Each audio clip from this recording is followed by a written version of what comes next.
So ఫ్యూచర్లో ఒక మంచి అప్రిషియేషన్ కానివ్వండి.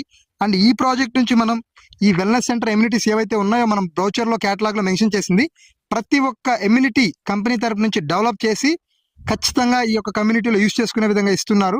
సో ఎస్పెషల్లీ మనకి మంత్రి సత్యనారాయణ గారి ఆశ్రమంలో ఏ టైప్ ఆఫ్ మనకి ఎమ్యూనిటీస్ ఉన్నాయో సో అవన్నీ కూడా మనకి ఏంటంటే మన ప్రాజెక్ట్లో డెవలప్ చేస్తున్నాం. సో కంప్లీట్గా ఆ యొక్క థీమ్ అనేది ఈ ప్రాజెక్ట్లో మనం డెవలప్ చేస్తున్నాం. అండ్ ఈ ప్రాజెక్ట్లో మనకు వచ్చేసి ఎస్పెషల్గా సో మీకు హెలిప్యాడ్ కూడా ఎక్కడ రాబోతుందని చెప్పి నేను చూపిస్తాను. ఈ ప్రాజెక్ట్లో మనకి ఏంటంటే నార్మల్గా రోడ్ కనెక్టివిటీ కాదు, ఎయిర్ కనెక్టివిటీ కూడా ఉండే విధంగా మనం ఈ ప్రాజెక్ట్లో అయితే అది కూడా వన్ ఆఫ్ ద ఎమ్యూనిటీ కింద ఇస్తున్నాం. అండ్ ఈ ప్రాజెక్ట్ మనం డెవలప్ చేయడానికి కారణం సీనియర్ సిటిజన్స్ ని దృష్టిలో పెట్టుకొని ఈ యొక్క వెల్నెస్ సెంటర్స్ అన్ని కూడా మనం ఇస్తున్నాం.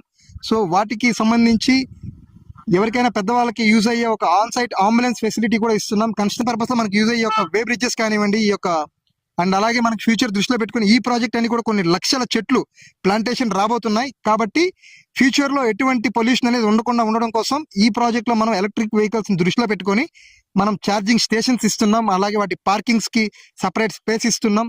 సో చాలా పెద్ద ఇన్ఫ్రాతో హైదరాబాద్ అలాగే సౌత్ ఇండియాలో ఫస్ట్ టైం ఒక వెల్నెస్ సెంటర్ కాన్సెప్ట్ తో 75 ఎకరాల్లో మనం ఈ ప్రాజెక్ట్ అయితే డెవలప్ చేస్తున్నాం.